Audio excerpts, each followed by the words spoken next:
आज के इस दौर में जहां पाप प्रतिदिन बढ़ते जा रहे हैं, कलयुग के इस चरण में जहां इंसानियत खत्म होती जा रही है, वहां केवल वही इंसान तरक्की कर सकता है, वही इंसान सुख प्राप्त कर सकता है, वही इंसान अजेय हो सकता है जिसके ऊपर देवताओं की कृपा होती है, जिसके घर की रक्षा स्वयं देवता करते हैं, जिसके घर पर हमेशा देवताओं का पहरा रहता है। वही इंसान इस दुनिया में सबके ऊपर विजय प्राप्त कर सकता है। अब बात यहां पर सिर्फ लोगों की नहीं है। बहुत सारे क्षेत्रों में हमें जरूरत होती है देवताओं के आशीर्वाद की। मान लीजिए आप बहुत ज्यादा गलत आचरण करते हैं, आप बहुत गलत संगति में रहते हैं, तो आपको देवताओं का साथ प्राप्त नहीं हो पाएगा। अगर आपकी बोलचाल सही नहीं है, वाणी में कटुता है, आप हमेशा गाली गलौज करते रहते हैं, लोगों को अपशब्द कहते रहते हैं, तो आपको देवताओं का साथ नहीं मिल पाएगा। आप अपने शरीर को स्वच्छ नहीं रखते, समय पर नहाते नहीं हैं और बेसमय कभी भी आपको सोना व जागना है, तो सीधी सी बात है, आपको देवताओं का साथ नहीं मिल पाएगा। तो सवाल यह उठता है दोस्तों, इंसान को जीवन में देवताओं का साथ, सानिध्य, आशीर्वाद आखिर कब मिलता है? तो आगे यह वीडियो बहुत खास होने वाली है, बहुत महत्वपूर्ण होने वाली है। हमारा आपसे विशेष अनुरोध है, थोड़ा सा समय निकालकर इस वीडियो को अंत तक देख लीजिएगा, क्योंकि YouTube पर अन्य कहीं भी आपको ऐसा वीडियो नहीं मिलने वाला जो आपको इतनी गंभीर जानकारी प्रदान करे और एक एक सच आपके सामने रखे। क्योंकि दोस्तों, हम सनातन धर्म में जन्मे हैं, यह हमारा बहुत बड़ा सौभाग्य है, क्योंकि ऐसा कहा जाता है इस दुनिया का सबसे जो पुराना धर्म है वही सनातन धर्म है। सनातन का मतलब ही होता है जिसका ना तो कोई अंत है और ना ही कोई शुरुआत है, यह अनंत है। अब भगवान का शुक्रिया है कि हमें सनातन धर्म में आपने जन्म दिया। लेकिन दोस्तों, आप एक बात और जानते होंगे, सनातन धर्म में 33 कोटि देवी देवता है। बहुत सारे लोग 33 करोड़ समझते हैं, लेकिन आपकी गलतफहमी हम दूर कर दें। सनातन धर्म में 33 करोड़ नहीं, 33 कोटि देवी देवता है, जिसमें दोस्तों 8 तो वसु है, 11 रुद्र है, 12 आदित्य है और एक एक इंद्र और प्रजापति है। इस प्रकार 33 कोटि देवता हमारे सनातन धर्म में होते हैं। अब हर देवता को अलग अलग समझने की जरूरत नहीं है, हर भगवान को अलग अलग बांटने की जरूरत नहीं है। हमें चाहिए कि हम एक दिव्य शक्ति के दर्शन करें जिसमें हम सभी को समाहित समझें। आज से कई सालों पहले जब कुलदेवी या कुलदेवता का पूजन शुरू किया गया था, तो वह इस उद्देश्य से किया गया था ताकि लोग इधर उधर ना भटके, एक जगह एक मूर्ति में एक स्थान पर अपने समस्त भगवान को मान ले। उन्हीं को कुलदेवी या देवता कहा जाता था। यानी हमारे घर पर बहुत सारे देवताओं की या बहुत सारे भगवानों का आशीर्वाद हो, ऐसी कामना आप बिल्कुल भी ना करें। आप बस इतना ध्यान रखिए, एक जो भगवान नारायण है वही प्रभु श्री राम है, वही भगवान श्री कृष्ण है। एक जो भोलेनाथ है वही हनुमान है और वही हमारे संसार को चलाते हैं। और हमें चाहिए कि उनकी कृपा हमेशा हमारे घर परिवार पर बनी रहे। तो उसके लिए आपको सबसे पहला काम दोस्तों क्या करना है, हमेशा सच्चाई के रास्ते पर चलना है। आपको एक बात बता दें, जब आप बचपन से जवानी में जाएंगे तो आपके सामने कई ऐसे लोग आएंगे जो आपको गलत राह पर धकेलने की कोशिश करेंगे, क्योंकि वे लोग यह बात जानते हैं कि आप अगर इसी तरह मेहनत के साथ, लगन के साथ काम करते रहेंगे तो एक दिन आप बहुत आगे जाने वाले हैं। अब आपका उत्साह वे कम नहीं कर पाते, आपको रोक नहीं पाते, तो गलत दिशा में आपको भेजते हैं, जुए सट्टे का आदी बना देते हैं, मांस मदिरा का सेवन शुरू करवा देते हैं। तो यह चीज दोस्तों आपको नरक में भी लेकर जाती है और देवताओं के आशीर्वाद से भी वंचित कर देती है। तो सबसे पहला नियम है, सच्चाई के रास्ते पर हमें चलना है और गलत कर्म नहीं करना है। क्योंकि इंसान किसी से डरे या ना डरे, लेकिन उसे अपने कर्मों से जरूर डरना चाहिए, क्योंकि कर्म फल किसी को नहीं छोड़ता।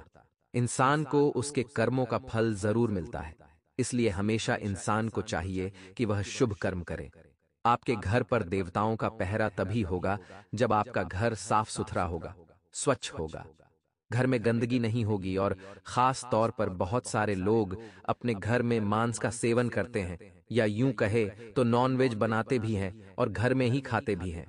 तो ऐसे लोगों के घर में हमेशा शैतानी शक्ति या बुरी आत्माएं, नेगेटिविटी ही प्रवेश करती है। ऐसे घरों से देवता हमेशा दूर रहते हैं, क्योंकि उस घर की हवा में ही नकारात्मकता होती है। उस घर में बात बात पर क्लेश, लड़ाई झगड़ा होता है और जब आप उस घर में एंटर करते हैं तो वह नकारात्मकता आपकी सकारात्मकता को भी खींच लेती है, तो आपका दिमाग भी चिड़चिड़ा हो जाता है। इसलिए दोस्तों, खास तौर पर ध्यान रखें कि जो जुबान का स्वाद है यह शाकाहारी चीजों से भी पूरा किया जा सकता है। उसके लिए मांसाहार ही सेवन करना जरूरी नहीं है, और आप इस बात को जितना जल्दी समझ जाएंगे उतना ही जल्दी आपको देवताओं का आशीर्वाद प्राप्त होगा। क्योंकि दोस्तों, जीवन में जब देवताओं की कृपा होती है तो इंसान की बुद्धि प्रखर होने लगती है। आपने हनुमान चालीसा की चौपाई में तो सुना ही होगा, बल बुद्धि विद्या देहु मोहि हरहु क्लेश विकार।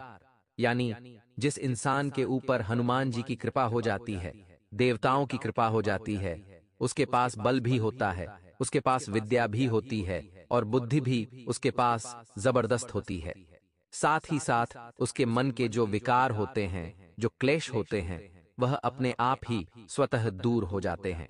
अब ऐसा इंसान जीवन में ना तो मोह के चक्कर में पड़ता है, ना माया का उसके ऊपर असर होता है। उसकी एक अलग दुनिया होती है जिसमें वह जीता है।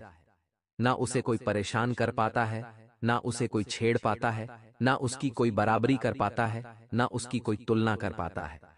एक ऐसा इंसान जिस पर देवताओं की कृपा, जिसके घर पर देवताओं का पहरा होता है। अब दोस्तों, मान लीजिए आपसे बहुत अपराध हो गए, आपसे बहुत गलती हो गई। आप अब चाह रहे हैं कि देवताओं की कृपा आपको मिले। आप बहुत क्षमा प्रार्थी हैं, आपको अपनी गलतियां याद आ चुकी है, लेकिन अब आप उस गलती को सुधारना चाहते हैं, तो आप यही प्रश्न कर रहे हैं कि गुरुजी, आप कोई ऐसा रास्ता बताइए जिससे हमें देवताओं की कृपा मिल सके, जिससे हम उनका आशीर्वाद प्राप्त कर सकें। हमारी गलतियों को क्षमा करें और हमारे घर पर भी सभी शक्तियों का, सभी देवताओं का पहरा हो। तो उसके लिए क्या करना है वह जानने के लिए आप वीडियो को बिल्कुल अंत तक देखिए, क्योंकि आगे उसी बारे में चर्चा करेंगे, सावधानियां बताएंगे, और इस वीडियो के अंत में 2 चमत्कारिक उपाय प्राप्त करवाने वाले हैं जो आपके कुलदेवी देवता को बड़ा प्रसन्न करेंगे। इसलिए दोस्तों, वीडियो के साथ कृपया करके अंत तक बने रहे। अब दोस्तों, अगर आप भी चाहते हैं आपके घर पर देवताओं का पहरा हो, आपके कुल देवी देवता, इष्ट देवता, स्थान देवता आपसे हमेशा प्रसन्न रहे, तो आपको सबसे पहले अपने घर की हवा को, अपने घर के वातावरण को, अपने घर के और को सकारात्मक और शानदार बनाना होगा। उसके लिए दोस्तों, आपको एक पात्र में 2 से 3 लौंग लेनी है और थोड़ा सा कपूर लेना है। इन दोनों को आपस में जलाना है। अब ये दोनों जब साथ में जलेंगे तो एक धुआं निकलेगा। इस धुएं के अंदर इतनी ज्यादा पवित्रता होती है, इतनी ज्यादा सकारात्मकता होती है कि जिस घर में हफ्ते में 2 बार इस धुएं को घर के कोने कोने में फैलाया जाता है, वहां पर न तो बुरी आत्माएं होती हैं, न कोई नकारात्मकता होती है, ना ही कोई भी इंसान उस घर में लड़ाई झगड़ा करता है, क्योंकि उसका मानसिक तनाव उसे कभी परेशान नहीं करता। वह हमेशा मानसिक तौर पर स्वस्थ रहता है। इस धुएं का इतना ज्यादा चमत्कार है। अब सीधी सी और सामान्य सी बात है, जब घर में कोई नकारात्मकता नहीं है, जिस घर में कपूर और लौंग का धुआं हफ्ते में 2 बार आप कर रहे हैं, तो वहां देवता आकर्षित होने लग जाएंगे। तो सबसे पहला काम तो आपको यह करना है, और दूसरा एक और काम साथ में करना है। सुबह सुबह जितना जल्दी हो सके आप उठने की कोशिश करिए और अपने घर की टीवी में भगवान के भजन लगा दीजिए। कई घरों में से देखते हैं जहां पर अशांति बहुत रहती है। कई ऐसे घर होते हैं जहां हमेशा क्लेश जमा रहता है। परिवार के सदस्य आपस में प्रेम जोड़ना चाहते हैं, लेकिन लड़ाई हो जाती है। एक दूसरे से बात करना पसंद नहीं करते, एक दूसरे के साथ रहते हैं, लेकिन एक दूसरे से मुंह फुलाकर रहते हैं। तो ऐसे घरों में इस चीज का बहुत प्रभाव दिखता है। सुबह सुबह तकरीबन 1 हफ्ते तक रोजाना भगवान के भजन लगाकर टीवी में छोड़ दीजिए, और 1 सप्ताह के बाद आप खुद वह असर देखेंगे जो आपने सपने में भी नहीं सोचा होगा। पहला काम आपको लौंग और कपूर का धुआं करना है। दूसरा काम आपको अपने घर में टीवी के अंदर भजन लगाकर छोड़ देना है। अब दोस्तों, अंतिम जो काम हम आपको बताने जा रहे हैं उसे सुनकर ध्यान से आपको फॉलो करना है, वरना देवताओं का प्रवेश, देवताओं का आशीर्वाद आपको नहीं मिल पाएगा। दोस्तों, हमारे शास्त्रों में एक पंक्ति लिखी हुई है जो कुछ इस प्रकार से है, यत्र नार्यस्तु पूज्यन्ते तत्र देवता रमणते। जिसका अर्थ क्या होता है? जिस स्थान पर नारी की पूजा होती है वहां पर देवता स्वयं विराजते हैं। लेकिन अक्सर दोस्तों, आपके घर में क्या होता है? वह नारी जो रात दिन आपके घर को साफ सुथरा रखती है, वह नारी जो सुबह शाम आपको गर्म भोजन बनाकर खिलाती है, आपके बच्चों को संस्कार प्रदान करती है और आपके परिवार को लेकर चलती है। अक्सर ऑफिस का सारा गुस्सा आप उसके ऊपर निकाल देते हैं। अक्सर आप ऊंचे स्वर में घर वालों के सामने उनका अपमान कर देते हैं। कई बार स्त्री को दहेज के लिए बहुत ज्यादा परेशान किया जाता है, तो वही कई बार स्त्रियों का इसलिए शोषण किया जाता है क्योंकि वह एक स्त्री है और उसे दब के रहना चाहिए। यही चीज माता लक्ष्मी को बिल्कुल भी पसंद नहीं है। दोस्तों, आज के इस दौर में पुरुष और नारी दोनों एक समान हैं। आज अगर दोनों की तुलना की जाए तो सर्वश्रेष्ठ नारी को ही बताया जाता है, क्योंकि आज अगर हम भी इस दुनिया में हैं तो एक नारी की वजह से। जब नारी एक संतान को जन्म देती है तो उसे इतनी भयंकर प्रसव वेदना होती है जिसकी कल्पना भी आप सपने में नहीं कर सकते। इसलिए आज के बाद अपने घर की या बाहर की किसी भी नारी का अपमान ना करें, क्योंकि अगर आप अपने घर में उपस्थित नारी का पूजन करेंगे तो आपको पंडाल में जाकर माता रानी को प्रसन्न करने की जरूरत नहीं पड़ेगी। कई घरों में अक्सर नारी को बोझ समझा जाता है। आपने देखा होगा, उस घर में कभी सुख शांति नहीं रहती। यह आज हम बहुत अंदर की बात आपको बता रहे हैं, जो शास्त्र हमें बहुत पहले बता चुके हैं, लेकिन अक्सर अपने अहंकार में, अपने घर के रीति रिवाज में हम वो चीजें भूल जाते हैं और अक्सर वही गलतियां करते हैं जिससे हमारा लाभ होने की बजाय दुर्भाग्य जाग जाता है। तो दोस्तों, अगर आप भी चाहते हैं देवताओं की कृपा आपको मिलती रहे, देवता आपके घर में विराजे, आपके घर पर पहरा दे, तो फिर आपको भी अपने घर की नारी की पूजा करनी है, उनकी बात माननी है, उनका सम्मान करना है, छोटे मोटे कामों में हाथ बटाना है और सबसे बड़ी बात, किसी भी चीज को लेकर उन्हें परेशान नहीं करना है। उनकी भी गलतियों को समझना है और समय समय पर माफ करते रहना है। अब दोस्तों, मान लीजिए आपको देवताओं का साथ मिल गया, मान लीजिए आपको देवताओं का आशीर्वाद मिल गया, आपके घर पर स्वयं देवता पहरा दे रहे हैं, तो आपको अपने जीवन में क्या बदलाव देखने को मिलेंगे, हम उस बारे में भी चर्चा कर लेते हैं, क्योंकि आपके लिए यह जानना भी बहुत ज्यादा जरूरी है। तो दोस्तों, सबसे पहला परिवर्तन आपको अपने जीवन में देखने को मिलेगा कि वह परिवार के लोग जो बात बात पर लड़ लिया करते थे, वह परिवार के लोग जो एक दूसरे से मुंह फुलाकर बैठते थे, वह बहुत ज्यादा अच्छे से घर में रहने लगेंगे। आपके घर में पारिवारिक एकता का बहुत अच्छा उदाहरण आपको दिखेगा। आप महसूस करेंगे कि भगवान, यह चमत्कार आखिर कैसे हो गया। तो यह देवताओं के आशीर्वाद का पहला संकेत है कि उस घर में सुख शांति बनी रहती है, और इस दुनिया में अगर किसी चीज की कीमत है तो वह है शांति की, क्योंकि आज के इस दौर में शांति की कामना हर किसी की पूर्ण नहीं होती। दूसरा संकेत दोस्तों आपको मिलेगा, भले आपके जीवन में थोड़ी बहुत परेशानी हो, कठिनाई हो, चुनौती हो, फिर भी मानसिक तौर पर आप बड़े प्रसन्न रहेंगे। आपको अंदर से प्रसन्नता का एहसास होगा, क्योंकि वह देवता आपको हिम्मत दे रहे होंगे, आपके घर में मौजूद है तो आपको सहारा दे रहे होंगे, जिस वजह से अंदर से प्रसन्नता भरा माहौल आपको प्राप्त होगा।